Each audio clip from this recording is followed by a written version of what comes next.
Bom dia, telespectadores. Bom dia, Lorena. Bom dia, Ciciara. Bom, hoje no Lobo Next News vamos falar sobre cheques e protestos, não é mesmo, Lorena? Exatamente. Por isso que a gente chama aqui a repórter Vitória, que adentrará o assunto sobre cheques e também realizará uma entrevista com uma especialista da área de bancos. Bom dia, vamos aos principais acontecimentos do dia. O cheque, embora com o avanço da tecnologia, ainda exerce um papel crucial e fundamental no mundo jurídico, mas vale ressaltar que o cheque ele foi iniciado na Inglaterra no século XVII, evoluindo para recibos emitidos para ourives para a ordem de pagamentos bancários. No Brasil, o cheque apareceu em 1845 no Banco Comercial da Bahia, o qual foi o primeiro a realizar o cheque no Brasil, mas só foi regulamentado por lei em 1893. Inicialmente utilizado como uma forma de crédito, mas por meio de popularização, ele se transformou também em pré-dotado, ou seja, pagamento em uma data futura. Nesse contexto, iniciou um protesto, que é um procedimento legal realizado em cartório com o objetivo de comprovar que o cheque não foi pago na data do vencimento. O cheque e o protesto desempenham um papel crucial nas relações comerciais e jurídicas, oferecendo segurança e mecanismo para a cobrança de dívidas. Agora vamos falar com uma representante do Banco Santos, que irá entrar em mais detalhes.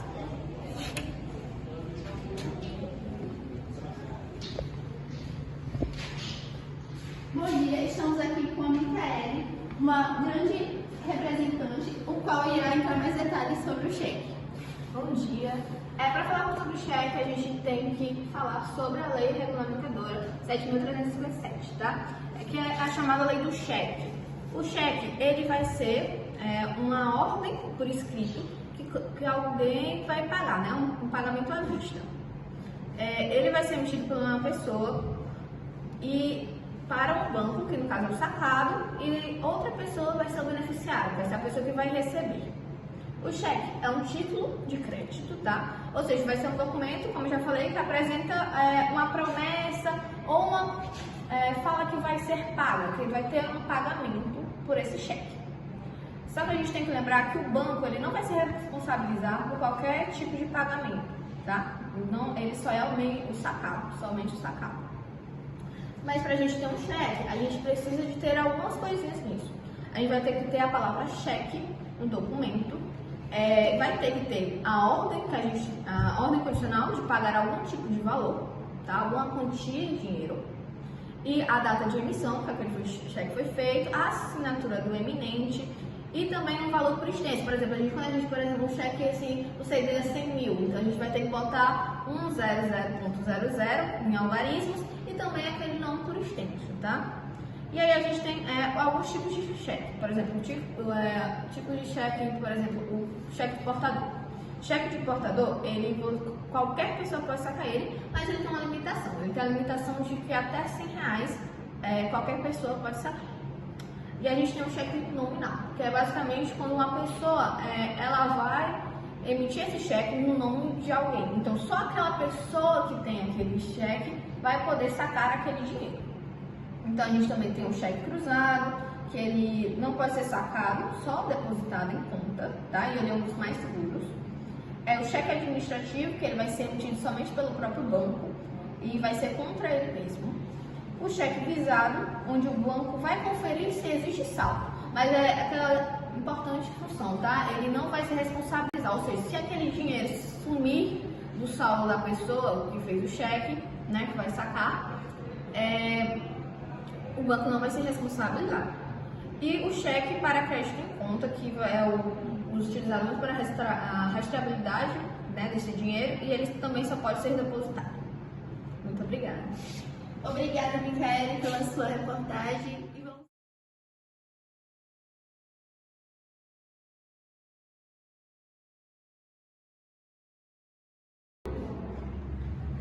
Obrigada, Vitória. Agora prosseguiremos com uma especialista na área de funcionamentos e prazos de cheque, Rauária do Nascimento. Olá, bom dia. Bom, eu queria começar perguntando aos nossos telespectadores o que eles sabem sobre a prescrição do cheque. Bom, se não souberem nada, vamos aprender juntos hoje. Basicamente, o cheque, assim como qualquer outro título de crédito, ele também tem seu período de prescrição, que basicamente é o período onde aquele cheque ele não vai ter mais validação judicial, ou seja, ele meio que vai vencer. Bom, e esse período, ele é dividido entre o período de apresentação e o período de prescrição. A apresentação do cheque, ela pode ser feita em mesma praça em até 30 dias. E em praças diferentes, que no caso seriam cidades diferentes, pode ser feita em até 60 dias. Outro fato muito importante é sobre o banco. O banco, ele vai poder pagar aquele cheque, mesmo ele tendo passado do prazo de apresentação. Mas ele não vai poder ser pago se ele for passado do prazo de prescrição, que é um prazo que fica 6 meses após a apresentação do cheque. Bom, outro ponto importante a ser abordado é sobre a data de emissão. Mas o que seria essa data de emissão? Essa data de emissão nada mais é do que o período que você assina o cheque. E a partir dessa data de emissão começa a contar prazos como o prazo da prescrição e o prazo da apresentação. Nisso também entramos sobre o cheque e a obrigação legal. Vou utilizar de um exemplo de um carro, de um acidente de carro, onde a pessoa que provocou aquele acidente, ela utiliza do cheque para pagar os prejuízos. E aquele cheque, em algum momento, ele prescreve, por exemplo. Mesmo aquele cheque prescrevendo, a pessoa continua com uma obrigação de pagar aquele prejuízo. Ou seja, o cheque prescreveu, porém a obrigação legal daquela pessoa de arcar com os prejuízos não prescreveu. E sobre as consequências de uma pessoa que acaba não... de um credor que acaba não recebendo seu valor, que era para ter sido depositado no cheque. Esse credor ele deve contar com a boa-fé da pessoa, pois, segundo a lei, nem o banco é obrigado a pagar aquele valor. E é isso. Agora vocês ficam com a apresentadora Lorena. Obrigada, Rauara, por introduzir sobre os funcionamentos e prazos de cheque. Bom, agora dando continuidade, iremos passar para a repórter Maria Adriele, que irá falar sobre os fundamentos da devolução de cheque. Bom dia, Maria Adriele. Está me escutando? Bom dia, Tiziara e Lorena. Bom dia, telespectadores do Lobonex. Hoje estou aqui para falar sobre devolução de cheque. Antes de entendermos como a devolução de cheque funciona, é importante saber que quando o cheque é emitido, é estabelecido uma relação entre 3 partes. O emitente, que é o devedor, o beneficiário, que é o credor, e o banco sacado, que é quem vai pagar. Bom, quando o cheque é devolvido, há um carimbo do banco no verso do próprio documento que contém a declaração, o código da devolução e a identificação do banco. Esse código presente no documento é chamado Código de Devolução, que serve para entender o motivo pelo qual o cheque foi devolvido e tomar as devidas providências. No total existem 36 códigos, divididos em grupos como cheque sem fundo, códigos 11, 12, 13, 14, impedimento de pagamento, códigos 21 a 28, 30 e 70, cheque com irregularidades, códigos 31, 33, 34 e 35, apresentação indevida, códigos 37 a 45, 48 e 49, emissão indevida, códigos 50, 60, 61 e 64. E quais são os principais motivos de devolução? Os códigos mais usados. Código 11, que é a insuficiência de fundos. Código 12, cheque sustado. Código 21, assinatura divergente. Código 22, divergência no vencimento. E Código 28, bloqueio judicial ou administrativo. E quais as consequências que há quando um cheque é devolvido? Bom, o consumidor pode parar no cadastro de emitentes de cheque sem fundo, que é o CCF, pelo beneficiário. Ele também pode ter restrições no CPF e ter a sua conta do banco encerrada. Porém, tanto o emitente quanto o beneficiário podem entrar com processo, alegar danos morais e podem receber a devida indenização por isso. É importante prestar atenção em situações como um cheque pode ser devolvido sem você querer se a sua conta bancária foi encerrada.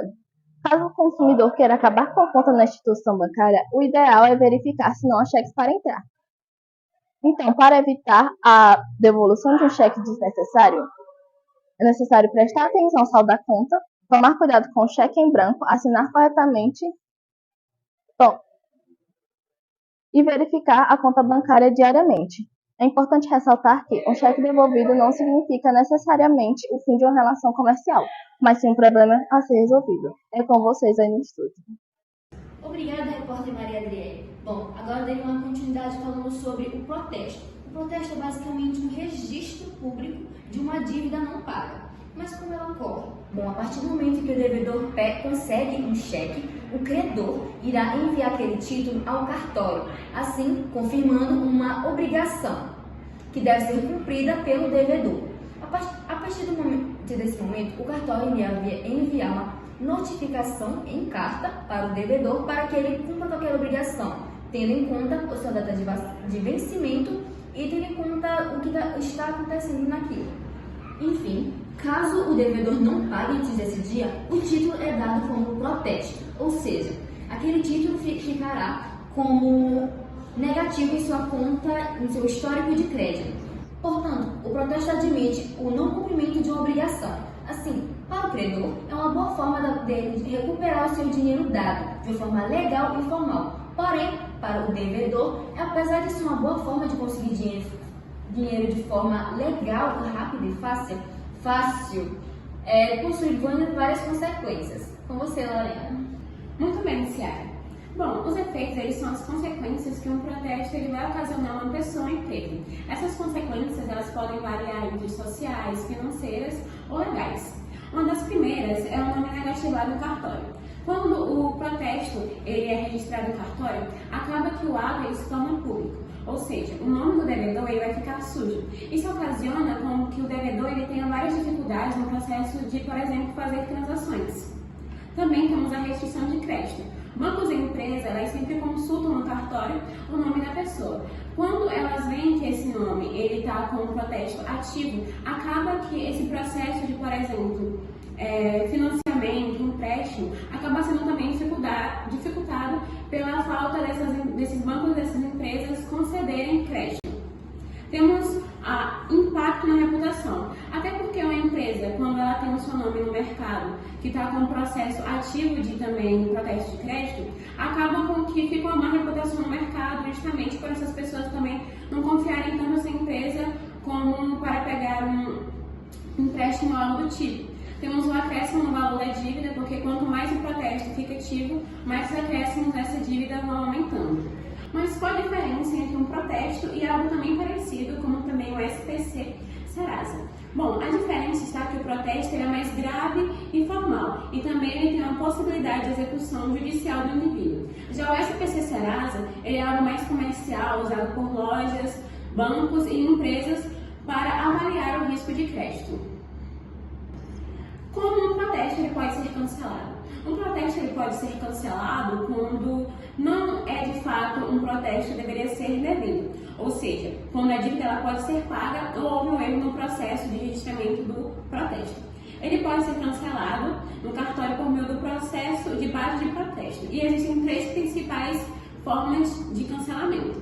O primeiro é o pagamento por dívida do credor. Após o pagamento, o credor deve emitir uma carta de anuência autorizando o cancelamento. Já a segunda forma é a carta de anuência que tem dentro do pagamento da dívida do credor. É um documento assinado pelo credor autorizando o devedor a dar baixa no protesto. E ele deve conter dados do título protestado e ele também deve levar essa carta ao cartório onde o protesto foi registrado. Temos a baixa no cartório, que é quando essa carta e os documentos pessoais em mãos vão ao cartório e solicita a baixa do protesto. Ele pode haver taxas cartoriais para este processo. E também temos a situação de protesto indevido. Um protesto indevido é um protesto que é considerado indevido ou regular nas seguintes situações. Quando a dívida foi paga antes do credor, por exemplo. Nesse caso, é possível que o credor ele deve solicitaram a baixa imediata com provas dos erros. Diante das informações apresentadas, passamos agora para a nossa repórter Maria Victória, diretamente de Barreto, em São Paulo, que mostrará um caso que ocorreu na cidade. Agora é com você, Maria Victória. Bom dia, a gente começa essa manhã com um caso que aconteceu em Barretos, no interior de São Paulo, e que chocou a população. Bom, 2 empresários entraram na justiça depois de terem seus cheques protestados, mas o desfecho dessa história não foi como eles esperavam. O casal William e Tamires haviam alugado os imóveis e também comprado os equipamentos no valor de 170 mil, e que esse valor foi pago em cheques.